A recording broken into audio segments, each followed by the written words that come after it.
감사합니다. 이제 부족한 저를 이렇게 또 장황하게 또 저를 소개를 해주셔서 제가 좀 마음이 좀 무겁습니다.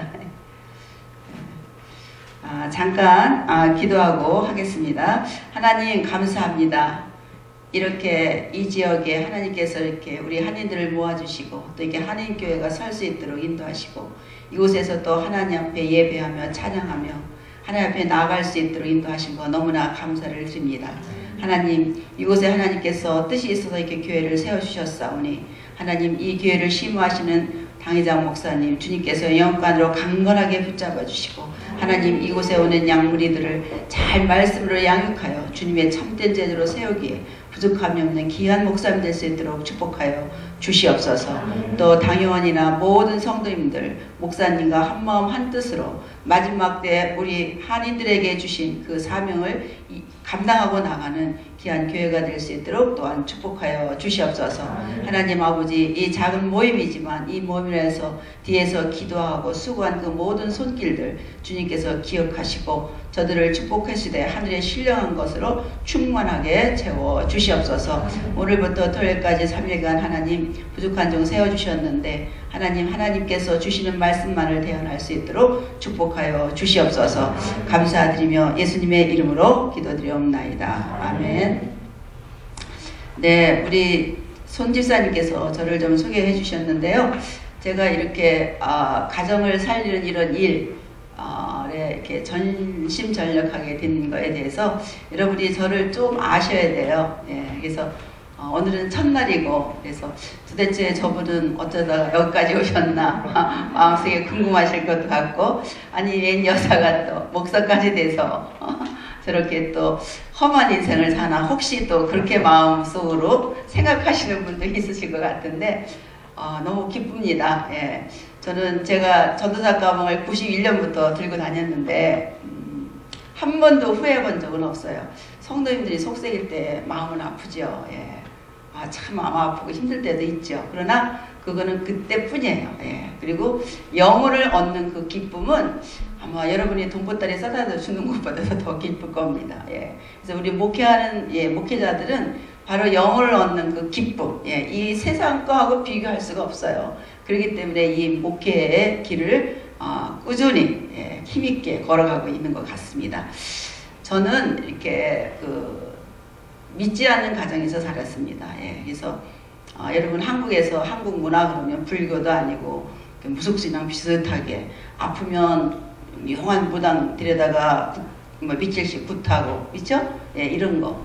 저희 집안도 뭐 똑같았어요. 그리고 우리가 아프면 이렇게 무슨 죽 같은 걸 써가지고 손 없는 데다 이렇게 갖다 버려요. 저희 어머니가. 그러면 또 병도 낫더라고요. 참 희한해요. 예, 그런 집안에서 저는 자랐습니다. 그러나 저희 집안은 옛날에는 우리 할아버지 시대 때는 양반 쌍놈 이런 게 있었잖아요. 양반인데 할아버지가 이렇게 땅이 좀 많으셨어요. 그래서 좀 부자로 사셨어요. 부자로 살았는데 이 손이 좀 귀했습니다. 손이. 예, 아들이 귀했다 이거예요. 그래서 저는 제가 클 때까지 저희 아버지가 저를 낳아준 친아버지가 제일 조광지처 할머니가 낳으신 아버지인지 그렇게 아들인지만 그렇게 알고 살았어요. 근데 이제 할머니가 돌아가시고 나니까 이제 이렇게 들리는 얘기가 저희 아버지도 후처 부인한테서 난 아들이다. 그리고 삼촌이 한 분 계신데 그 삼촌도 저희 아버지를 낳으신 그 할머니하고 또 배가 다른 할머니에게서 낳았다. 그러니까 가만히 족보를 따져보니까 고모들도 다 엄마가 다르고 이렇게 달라요. 예. 그래서 도대체 그럼 할아버지 밑에서 아기를 낳고 산 할머니가 몇 분인가? 그랬더니 우리 연세가 제일 많으신 큰 고모가 그런 얘기를 하세요. 당신의 아버지의 후처 선을 보러 그러니까 큰 따님이죠. 우리 고모가 가서 선을 봤대요. 예. 그러니까 아들을 얻기 위해서 저희 할아버지가 그러니까 여자를 13사람을 이제 본 거예요. 예. 그래서 1년이고 2년이고 이렇게 살다가 아기가 들었으면 좋고 아기가 안 들었으면 돈 줘서 이렇게 내보내고 이제 이렇게 하셨던 거예요. 예. 그래서 손이 귀한 그런 집안에서 이렇게 자라다 보니까 저희 아버지가 제가 6살 때 작은 부인을 얻어서 집을 이렇게 나가셨어요. 예. 집을 나가셔서 저는 10살 때 아버지한테 그런 편지를 썼습니다. 나놓기만 하면 자식입니까? 부모가 부모의 노릇을 해야 부모지. 예. 그래서 나는 아버지가 죽었다, 없다. 당신은 내 아버지 아니다. 그러면서 그때 완전히 저는 이렇게 마음이 이렇게 돌아섰어요. 이렇게. 예. 근데 나중에 이제 예수 믿고 제가 이제 그 아버지 용서해 드리는데 20년 걸렸습니다. 예. 그 아버지, 나를 낳아준 아버지를 아버지하고 부르는데 20년이란 10살 때 돌아섰는데 제가 30살에 예수 믿고 그 아버지를 용서해드리고 이제 아버지한테 용서를 구하는 그런 시간들이 좀 있었습니다. 그래서 저희 아버지도 작은 부인을 얻었어요. 그래서 저희 아버지는 두 부인한테서 이쪽 저쪽 다니시면서 능력 있으시죠. 예. 그래서 자녀를 낳았는데 열이에요. 열. 예. 저희 어머니는 사모님이 제일 좋아하시네.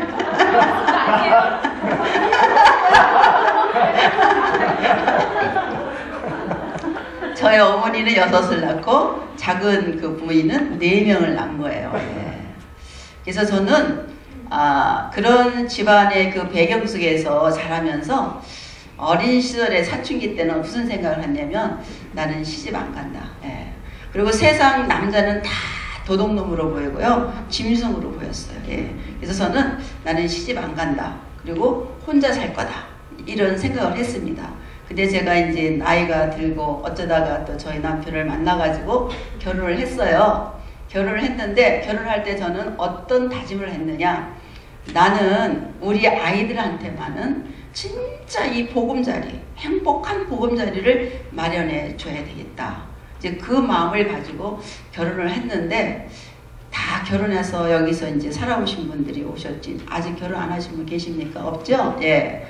여러분 어떤가요? 딴딴따단 웨딩 마치해서 들어가죠? 근데 그 달콤한 신혼의 그 기간은 굉장히 짧죠? 예. 요즘에는 한국에서는 오래됐어요.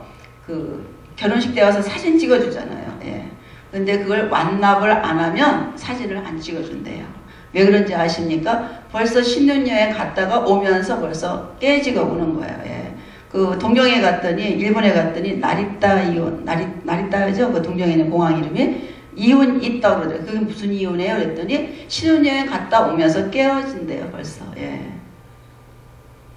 근데 저도 남편하고 그렇게 행복한 보금자리를 아이들한테 마련해 주겠다 했는데 그러지 못했어요. 예. 남편은 그렇게 싸움이 잦았어요. 예. 근데 싸움을 싸우면 그냥 싸우는 게 아니라 끝장이다. 그만 살자. 이혼하자. 예. 이 말이 그냥 입에서 배에서 나왔습니다. 예. 배에서 나오고 그랬는데 제가 이제 미국에서 우리 큰아이가 좀 4살 넘었을 때, 4살 넘었을, 5살은 안 됐을 때, 그때 이제 주님을 제가 영접한 거예요.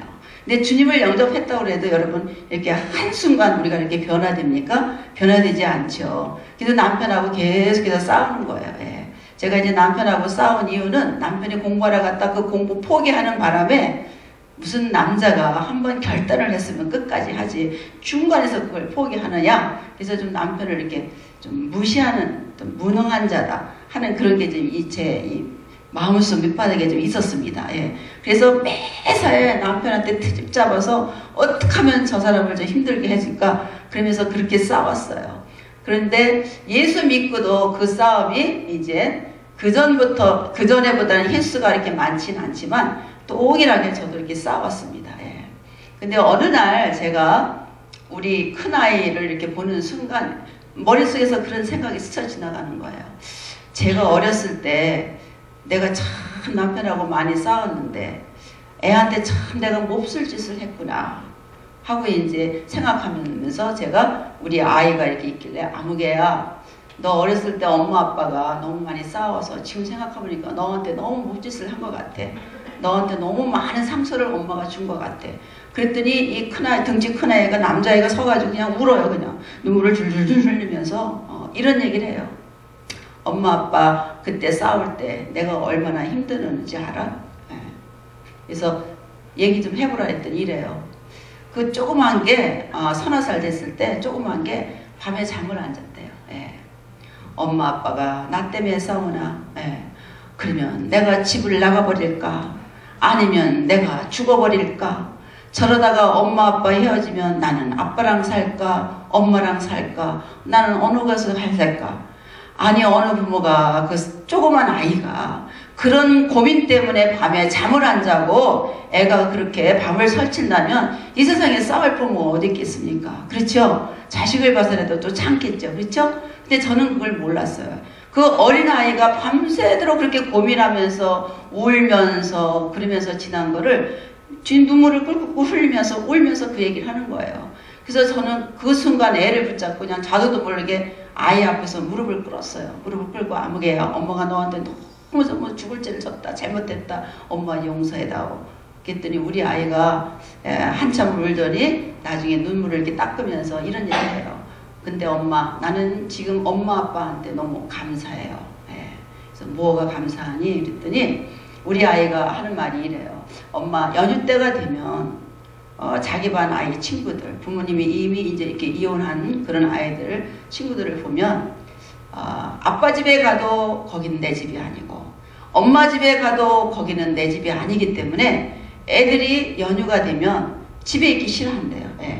그래서 엄마 우리 집에 와서 자고 가는 아이 있지 걔네들 다 그래서 그러는 아이야. 그런데 나는 이렇게 엄마 아빠가 싸워도 이혼 안 하고 한 집에서 살아줘서 너무 고맙다는 거예요. 같이 살아준 게 고맙다는 거예요. 그래서 제가 그때 그 아이 말을 들으면서 하나님 앞에 이렇게 무릎 꿇은 채로 두 손을 들고 제가 헌신을 했습니다. 하나님, 이 가정에 저도 아이한테 상처를, 저도 결혼 과정에서 살아서 우리 아이한테는 행복한 그런 결혼 그 보금자리를 만들어 주리라 했지만 저도 아이한테 또 상처를 입히고 지금도 이렇게 가정이 어려워서 아이들한테 상처를 주는 많은 가정이 있는데 하나님 그런 가정들을 살리는 데 있어서 제가 조금이라도 도움이 된다면 하나님 저를 쓰세요 하고 제가 저를 하나님 앞에 이렇게 헌신을 했습니다. 내어드렸어요. 근데 하나님이 그때부터 진짜 이혼하려 하는 그런 가정들, 제가 이제 여기 끝나고도 이제 실은 밤에 시애틀을 가잖아요. 가는데 비행기 표를 좀 바꿔서 시간을 좀 바꿔서 제가 거기서 오후에 출발하려고 그래요. 거기 한 가정을 제가 만나고 가야 되거든요. 근데 이렇게 하나님이 깨어지려는 가정들, 어려움이 있는 가정들, 이제 그런 가정들을 참 많이 붙여주셨어요. 그래서 어느 부부는 이미 이렇게 사인하러 가기 직전에 어느 분은 내가 이제 이혼하고 혼자 살 때 자녀를 어떻게 양육해야 됩니까? 그거를 묻기 위해 상담하기 위해서 그렇게 질문해 오는 그런 엄마도 제가 만나봤습니다. 근데 그런 엄마한테 다시 한번 권면하고 진짜 이 이혼이라는 것은 마지막에 아무 때나 할 수 있는 게 이혼이다. 근데 이혼에는 후회가 없어야 된다. 다시 한번 생각해 보지 않겠느냐 했을 때 마음들을 돌이키고 해서 많은 가정들을 이렇게 세우는 그 일에 지금까지 이렇게 조금이나마 하나님 앞에 영광 돌리며 쓰임받고 있습니다. 그래서 저는 이렇게 가정 그러면 어렸을 때 제가 이렇게 가장 부러웠던 것은 돈 있는 것이 부러운 게 그런 게 부러운 게 아니라 엄마 아빠하고 한 밥상에 앉아서 오순도순 밥 먹는 거.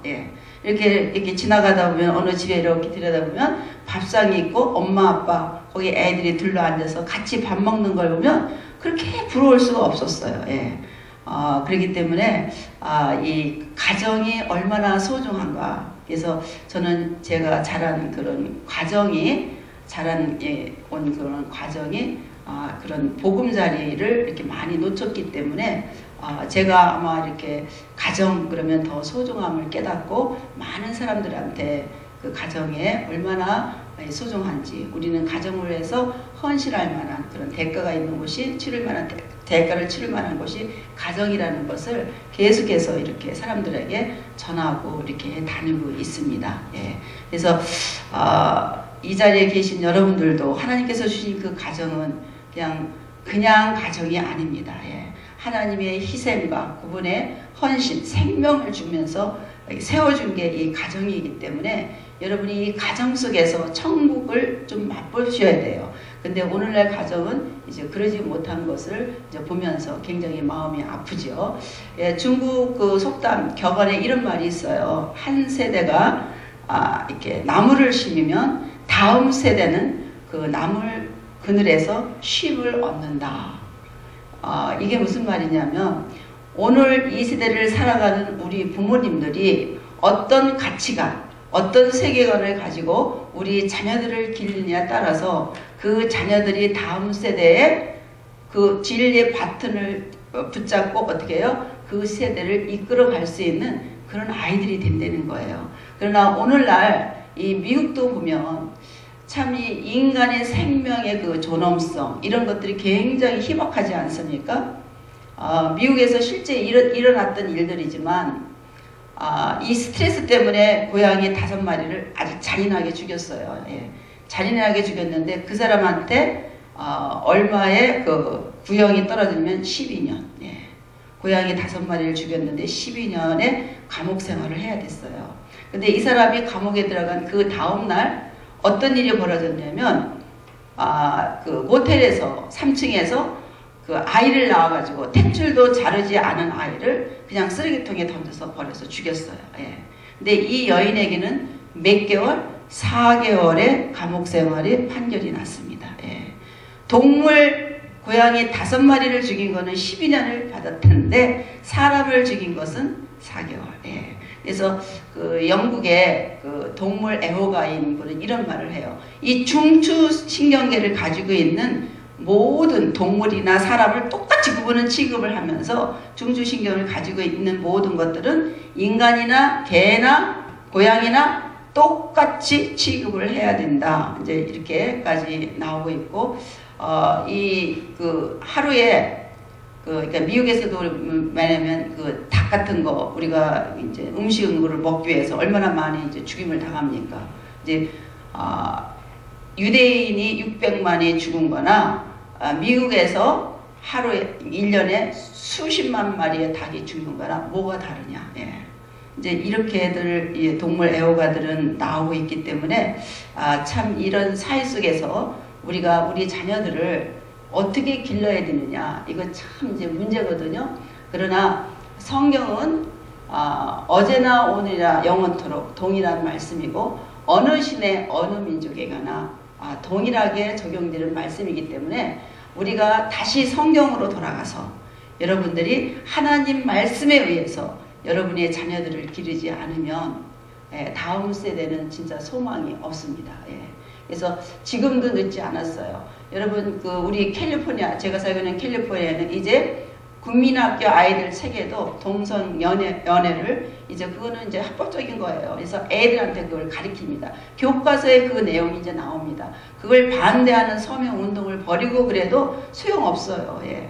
그러나 우리가 그런 것을 어떻게 하면 동성연애를 이제 하지 못하도록 하느냐. 그것은 각 가정에서 어머니들이 우리 자녀들에게 바른 교육을 하지 않으면 이제 학교도 우리가 믿지를 못하는 그런 세상이잖아요. 그러니까 학교에다 우리 아이들을 온전히 맡길 수가 없는 그런 형편 속에서 우리가 살고 있기 때문에 우리 어머님들이 다시 하나님 말씀이 어떻게 되었는가 성경으로 돌아가서 성경 말씀에 입각해서 아이들을 어려서부터 다른 잘못된 것이 아이들에게 주입되기 전에 바른 교육을 시켜놓으면 그 아이는 어느 시대를 접하든지 자기가 하나님의 그 말씀 속에서 무엇이 옳고 그런지 그것을 분별하면서 아이가 대처해 나갈 수 있는 그런 아이가 되리라 봅니다. 그래서 오늘은 첫날이기 때문에 우리 아이들을 기르는 울타리가 있잖아요. 그 울타리가 뭐냐? 가정이라는 울타리예요. 예.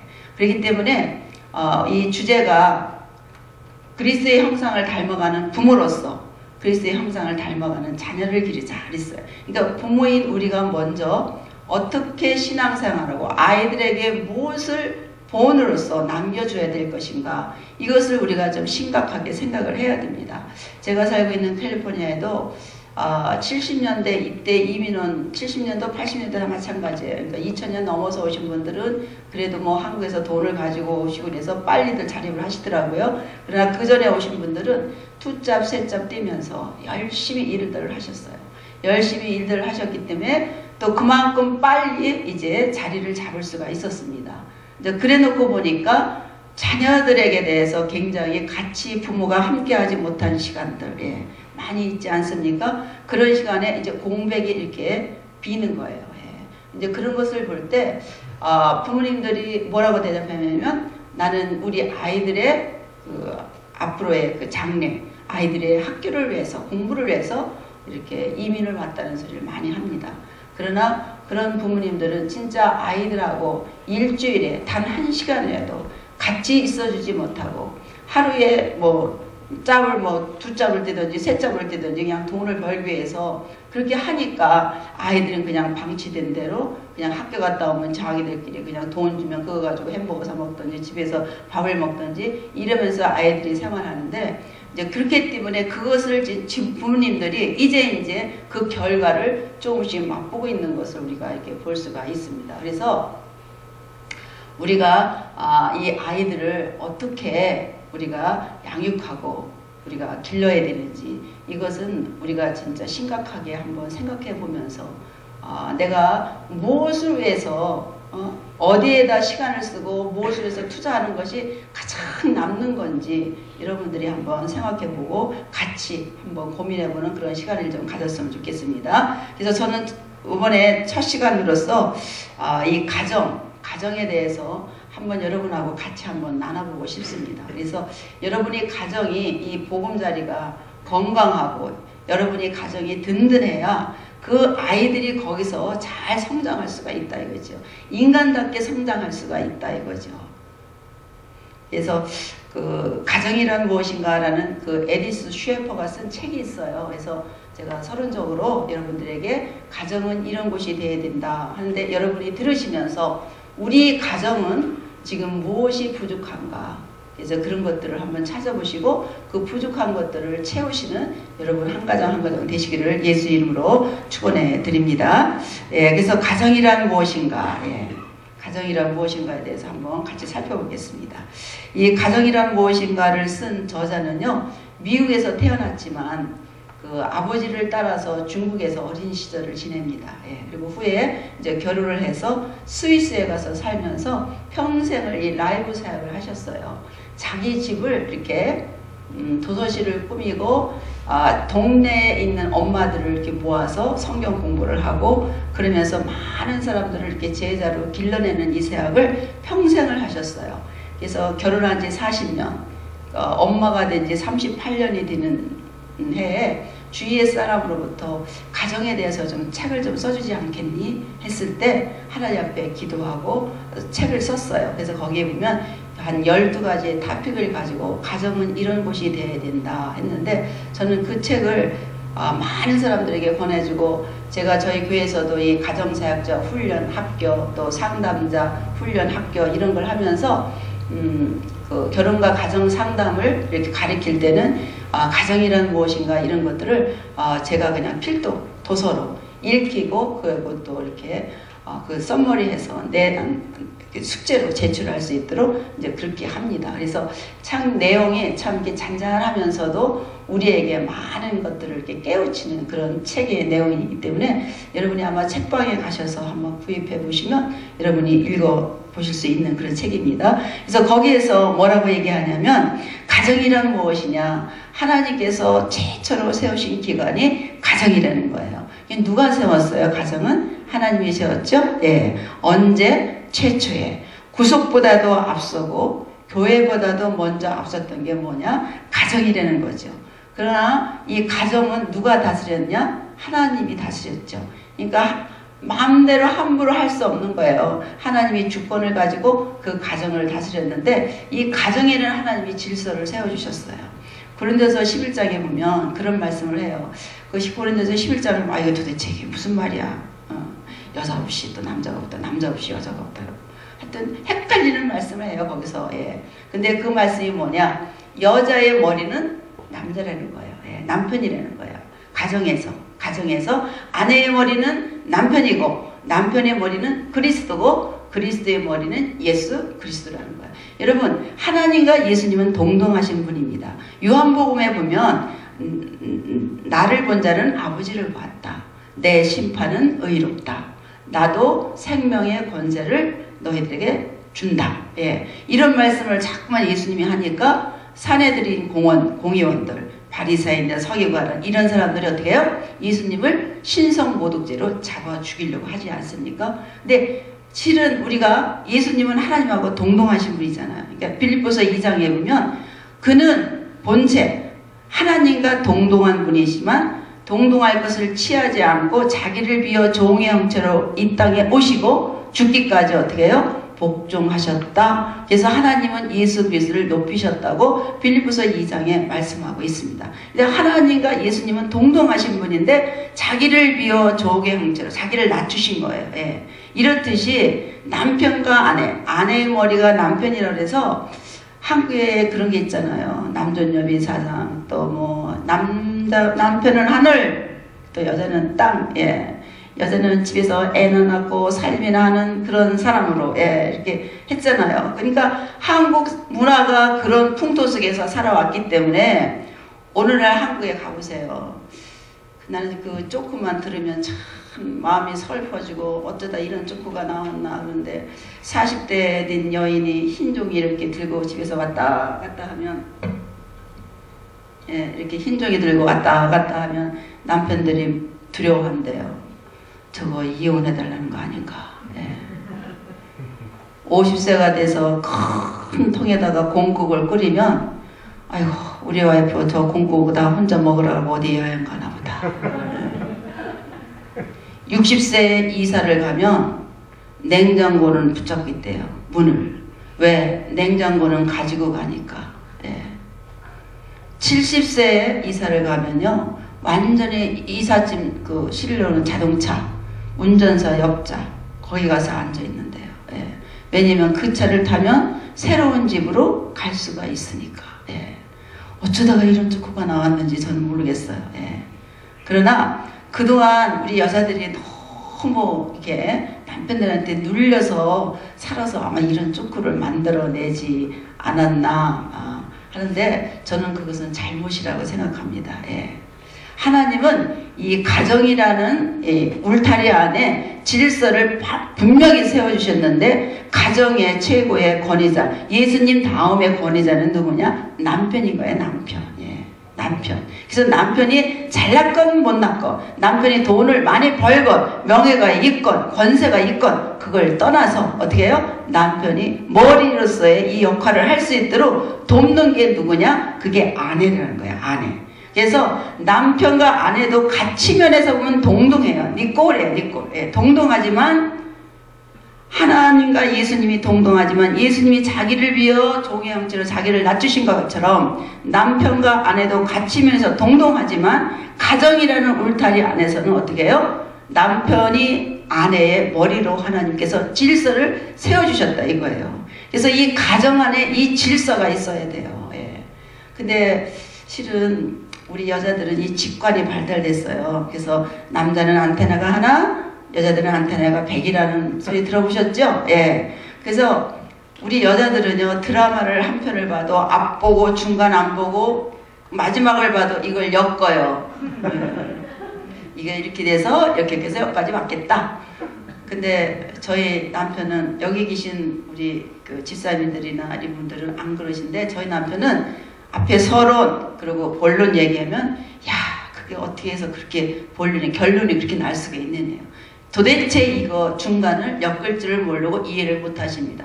그래서 서론 본론 결론을 다 얘기하려니까 시간이 많이 걸리는 거예요. 그러나 우리 여자들은 깜이라는 게 있잖아요. 직관, 인투이션 이게 있기 때문에 배우지 않아도 탁 보면 탁 알아요. 이거 이렇게 하면 이렇게 되겠다 이걸 알아요.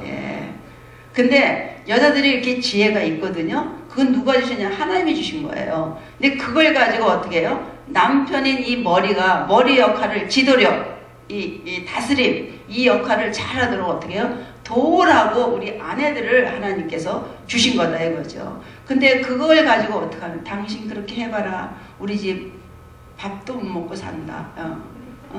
그것도 무슨 아이디어라고 냈냐? 이런 식으로 남편의 자존심을 이렇게 망가뜨리기 때문에 남편들이 아내의 말을 잘 안 듣는다 이거죠.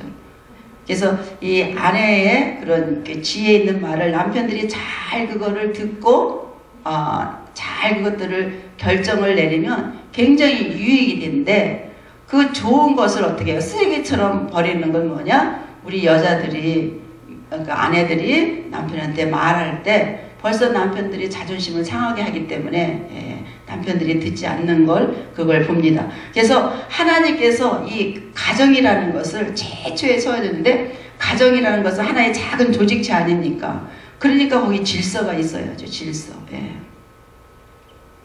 혹시 이 중에 계신 그 아내들 중에서 엄마들 중에서 아이들 있는 데서 남편 야, 네 아빠는 왜 저러냐? 이런 말씀 하지 마세요.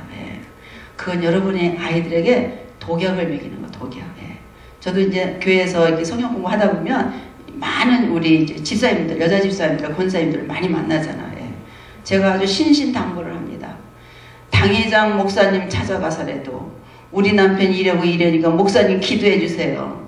기도는 하나님 앞에 혼자 하고 목사님한테 가서 그냥 목사님 우리 집 잘 되게 우리 남편 잘 되게 그냥 영적 믿음 생활 잘하게 기도해 주세요. 이렇게만 얘기하지 시시콜콜 것까지 다 얘기하지 말아라. 이렇게 들어눠서 침 뱉으면 누구 얼굴에 떨어지냐? 내 얼굴에 떨어져요. 그러니까 남편의 그 부족하고 연약한 그것은 어떻게 해요? 아내가 그거를 채워줘야 되는 거예요. 근데 그걸 전부 말을 하고 다니면 그거 어떻게 되겠습니까?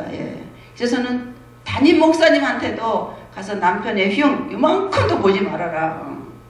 오히려 우리 남편 이런 면이 좋아요. 아유 칭찬해 줄 거 많잖아요. 잘못하는 것보다 칭찬거리가 더 많거든요. 우리 남편 이런 면이 참 좋아요. 말을 해도 좀 그렇게 해라고 제가 아주 신신당부를 합니다. 그래서 이 남편이라는 분은 가정에서 이 머리 역할을 하기 때문에 이 머리가 어떻게 해요? 아내로부터 자녀로부터 존경을 받아야 돼요. 근데 집안에서부터 내 가족, 사랑하는 내 살부치한테 존경을 못 받는데 밖에 나가서 어디서 존경받기라고 하십니까? 이건 우리 아내들이 심각하게 한번 생각해 봐야 돼요. 근데 성경은 어디고 네 남편이 좀 돈 잘 벌고 네 남편이 존경받을 만하니까 네 남편이 많이 배웠으니까 그러니까 네 남편을 존경하라. 성경에 이렇게 기록되어 있는 데가 없어요. 근데 이것은 하나님이 명령이거든요. 주님의 명령이에요. 근데 내가 남편 말에 복종 안 하고 내가 남편에게 존경 안 한다는 것은 실은 누구한테 그렇게 하는 거냐? 우리 주님한테, 하나님한테 우리가 그렇게 하고 있는 거다 이거죠. 왜? 하나님이 명령인데 내가 안 하고 있기 때문에. 그래서 하나님이 최초에 세우신 기관이 뭐냐? 가정인데 이 가정 안에는 여러분이 나라에 보면 법이 있잖아요. 법. 그렇죠? 주권이 있고, 그렇죠? 영토, 국민. 이게 있어야 나라가 되지 않습니까? 근데 하나님이 이 가정이라는 것을 제일 처음에 세워주면서 하나님이 가정 안에 이 작은 조직체지만 거기에 질서를 줬어요. 그래서 남편이 머리로서 그 모든 것을 다 이렇게 하나님이 위임자로, 하나님이 대리자로 그 가정으로 세워주셨다 이거죠. 그러니까 그 가장이 그 역할을 잘 할 수 있도록 돕는 걸 누가 하느냐? 우리 아내들이 그 역할을 잘 감당해야 된다 이거죠. 똑똑한 엄마들 많아요. 그래서 남편을 무시하죠. 나중에 그 아이들 성장해 보세요. 아이들이 엄마 더 존경하고 따를 것 같습니까? 아니에요. 아빠를 더 존경해요. 나중에 커서. 그래서 잠언 31장에 나온 현숙한 여인처럼 평생에 살아있는 동안에 남편한테 선을 행했어요. 그러니까 나중에 남편이 그 아내를 칭찬하고 자녀들이 일어나서 그 어머니에게 사례하는 것을 우리가 잠언 31장에서 보듯이 그래서 하나님이 세우신 이 최초의 기관인 이 가정 안에는 질서가 있어야 된다. 그래서 하나님이 세우신 이 질서를 우리가 무시하면 안 된다는 거예요. 또 가정은요, 인격 관계 형성처예요. 그러니까 인격이 어디서 형성되냐면 가정에서 좋은 인격이 형성돼야 돼요. 예. 과정에서 이렇게 서로 이렇게 부딪히면서 어떻게 해요? 거기서 모난 부분이 깎인다. 부부도 보면은요,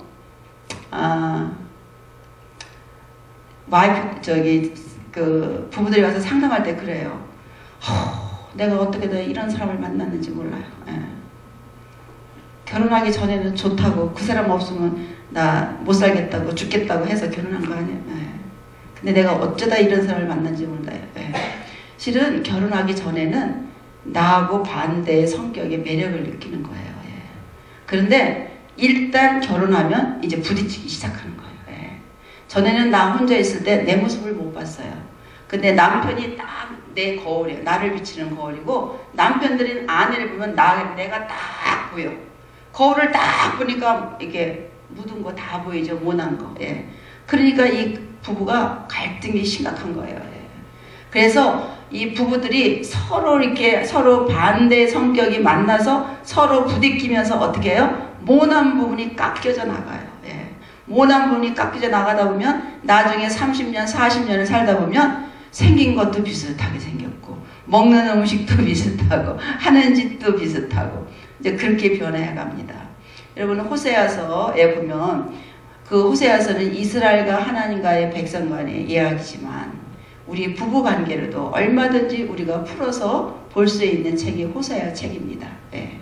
거기에 보면 호세아는 선지자예요. 고멜은 창기예요. 예. 하나님이 처음부터 너 가서 고멜 취하라 이러지 않았습니다. 예. 하나님이 음란한 여인을 취하라.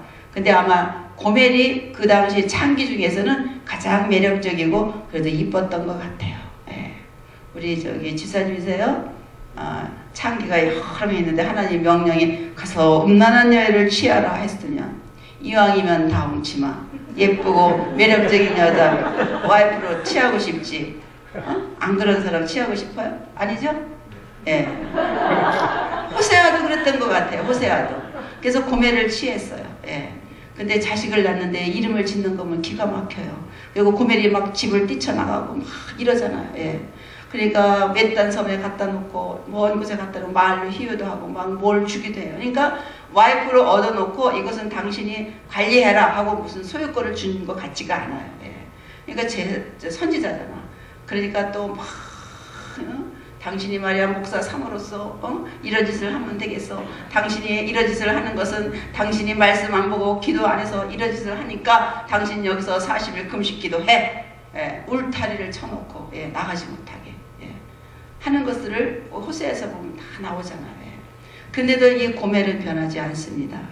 근데 3장에 가서 하나님이 이래요. 호세아한테 가서 고멜을 사랑하라. 그 사랑은 신적인 사랑, 아카페적인 사랑.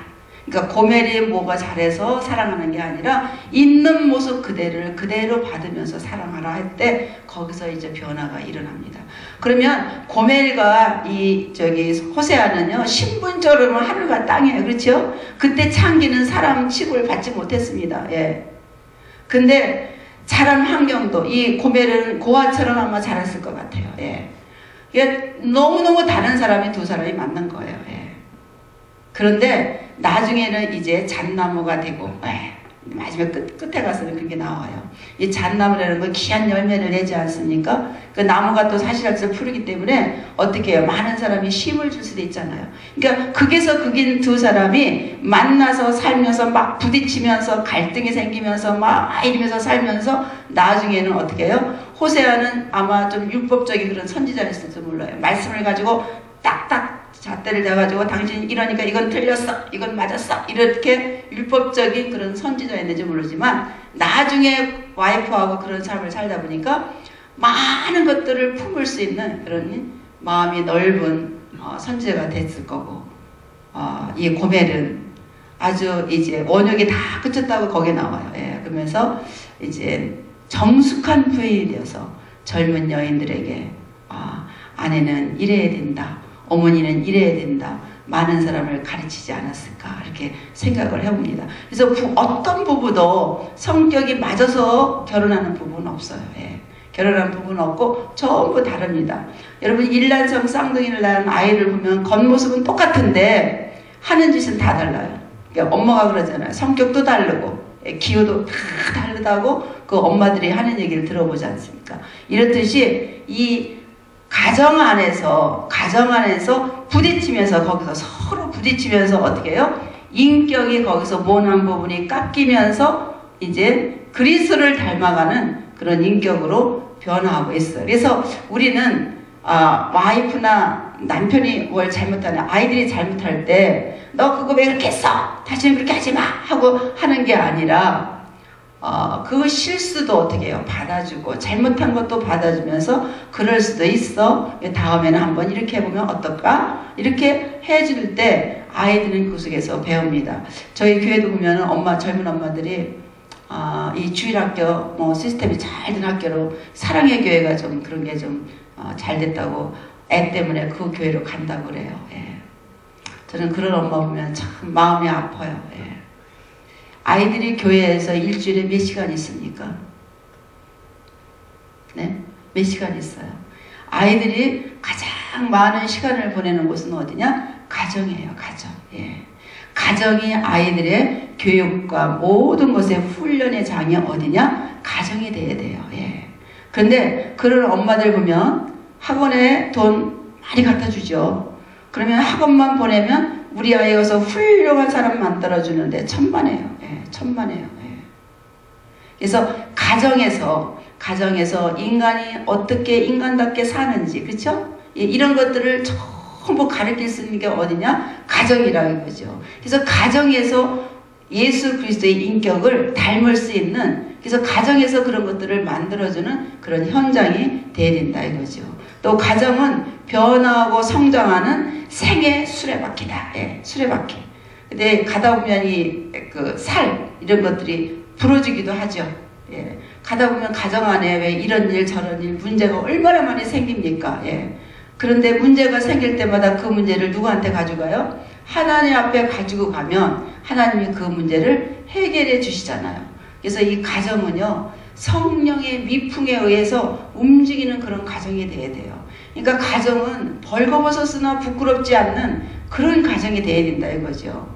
그래서 저도 이제 믿지 않는 집에서 처음 예수를 믿으니까 진짜 이 가족 구원하기가 그렇게 힘든 거예요. 왜? 가족은 저를 다 알잖아요. 그렇죠? 예. 쟤는 성격이 어때? 쟤는 이런 면이 좋아? 쟤는 이런 면이 못됐어? 다 알잖아요. 근데 그 가족들은 뭘 보냐면 쟤의 좋은 점을 보는 게 아니라 나쁜 점. 그래, 예수 믿었어? 너 그거 얼마나 변화됐나 보자. 예.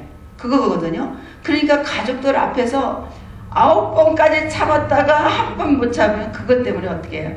그래, 너 예수 믿어도 별 소용 없네. 이제 이렇게들 하잖아요. 그러니까 이 가족 구원이 얼마나 힘들지 몰라요. 예. 그러나 가족은 이렇게 서로 그 안에서 부딪히면서 때로는 이게 수레바퀴에 살이 부러지듯이 그런 문제가 생겨서 가정이 어떤 때는 나가지 못하고 이렇게 멈출 때도 있습니다. 그 문제를 해결하기 위해서. 여러분 그 이스라엘 백성들이 이렇게 이제 모세가 이끌고 왔을 때 모세가 구수 여인을 취하잖아요. 그때 이제 미리암이 그걸 막 뒤에서 막 이러잖아요. 그래서 문둥병이 걸리죠. 예. 그래서 이스라엘 그 지인이 어떻게 해요? 일주일을 머물잖아요. 문제가 생겼을 때 앞으로 나가지 못하고 그 지인 이스라엘 출애굽한 전체 백성이 어떻게 해요? 미리암 문둥병을 그래도 7일은 바깥에 있다가 들어와야 되기 때문에 그때 이렇게 멈춰서 이스라엘 백성이 있는 걸 우리가 보지 않습니까? 그래서 가정은 가다가 이렇게 문제가 생길 수도 있고 그렇지만 그때마다 누가 고쳐주느냐? 하나님이 고쳐주는 그런 가정이다. 그래서 가정에는요 통일성이 있고 통일성이 있지만 또 다양성을 여러분 인정하셔야 돼요. 나와 같지 않아요. 예. 자식도요 부모 마음 알아주는 자식 있는 것 같아요? 없어요. 예. 없어요. 예. 여러분 이제 여러분의 자녀를 어떻게 잘 기를까 거기에 대해서 이제 들으려고 이런 걸 했는데 부모 교육의 자녀 교육의 기본 원리가 뭔지 아세요? 내 자녀 아니다. 누구 자녀? 하나님 자녀. 우리는 지금 위탁받아서 하나님이 우리 아이들이 집을 떠날 때까지 그러니까 부모로서 부모의 책임을 다 감당하시면 그걸로 끝나요. 예. 제가 부부 세미나를 인도할 때 젊은 부부들을 앞에 세우고 연세 드신 여자분 한 분을 나오라 그래서 아들하고 이렇게 끈으로 이렇게 생명의 끈으로 이렇게 붙잡게 합니다. 예. 그리고 몸을 이렇게 한번 이렇게 둘 감아서 이렇게 붙잡고 매게 해요. 근데 이 아들이 자라서 어느 날 이제 결혼을 하잖아요. 그러면 다른 쪽 끈을 그 와이프한테 줍니다. 근데 어머니가 아들을 이쪽으로 끌어요. 와이프는 당신은 내 남편이야. 내 쪽으로 와야지. 어머니 넌 내 아들이야. 하고 끌어요. 예. 근데 이 끈이 허리에 묶였을 때는 그래도 괜찮아요. 근데 끈이 이 강도가 점점 커지면 어떻게 해요? 어깨를 딱 매면 사람이 부자연스러워져요. 그렇죠? 예. 근데 아내도 모르고 어머니도 몰라요. 내 아들 죽이는 거 몰라요. 내 남편 죽이는 거 몰라요. 근데 그렇게 서로 끌어다니게 돼 있거든요. 그래서 나중에 목으로 가보세요. 목. 예. 이건 생명에 이제 위협이 오는 거거든요. 예. 누가 그 끈을 놔줘야 되냐? 어머니가 놔주셔야 돼요. 어머니. 예. 그래서 너희들끼리 둘이 잘 자라라. 예. 저는 지금 둘 다 결혼을 했지만 작은 아들은 5분 거리에 살아요. 그런데도 한 번도 그 집에 가서 문 뚝뚝 두드리고 들어간 적이 없어요. 아들아, 엄마가 니네 집 가려고 그러는데 지금 가도 되겠어? 어때 시간이? 그러면 엄마 지금 오지 마. 1시간 후에. 어떤 때는 파킹장까지 가요. 가서 아유 그냥 들어가 마라 그러다가 아유 전화하면 엄마 내가 나갈게. 예. 그러니까 부부가 사니까 자기들이 어떻게 하고 있는지 저도 모르잖아요. 그렇죠? 예. 그런데 그럴 때는 속이 좀 이렇게 서운해요. 예. 좀 서운하지만 그게 서로를 위해서 서로가 더 오랫동안 좋은 관계로 남기 위해서는 우리가 그런 작은 거지만 그런 예의를 지켜야 된다 이거죠. 어느 어머니가 한 번 와가지고 툴툴대고 입이 이만큼 나왔어요. 딸을 시집 보냈는데 그 어딜 마켓을 갔더니 딸이 좋아하는 과일이 나오는데 그걸 세일을 해서 그냥 잔뜩 산 거예요. 예. 그리고 그냥 어머니 마음에 그냥 딸네 집으로 간 거예요. 예. 그래서 딱 놀고 들어갔어요. 그랬더니 딸이 아유 엄마 이렇게 연락도 없이 오면 어떡해 그런 거예요. 그랬더니 엄마가 하는 말이 야 엄마가 마켓 갔더니 말이야 네가 좋아하는 과일이 있잖아. 그래서 세일해서 너 주려고 잔뜩 사고 온 거야 했더니 아 그래도 그렇지 엄마 다음에 때 엄마 연락하고 와 그냥 이러니까 엄마가 그냥 기분이 나빠서 오신 거예요. 그래서 커뮤니케이션 스킬 할 때 이제 제가 이제 이런 얘기를 했더니 그 얘기를 하세요 그 어머니가. 그래서 내가 다음에는 딸네 집에 가실 때 그렇게 가지 마시라고. 그리고 일단은 딸한테 사과 전화하시라고. 미안하다고 전화하시라고. 그랬더니 어머니가 전화했어요. 아무개야 엄마는 네가 남편하고 둘이 사는 걸 깜빡했다. 미안하다. 근데 과일 보고 너 좋아서 내가 이렇게 사갖고 급한 마음으로 갔는데 엄마가 다음부터는 조심할게 이랬대요. 그랬더니 딸이 미안해가지고 엄마 그날 내가 너무했지 미안해 엄마 나도 잘못했어. 그러면서 엄마 아빠하고 올여름에 한국 다녀오세요 하고 티켓 받았어요. 저한테 와서 자랑하더라고요. 예. 예. 그래서 우리는 통일성과 다양성, 또 형식과 자유함, 또 연합과 또 단일성 이런 것들을 좀 인정해 주셔야 됩니다. 예.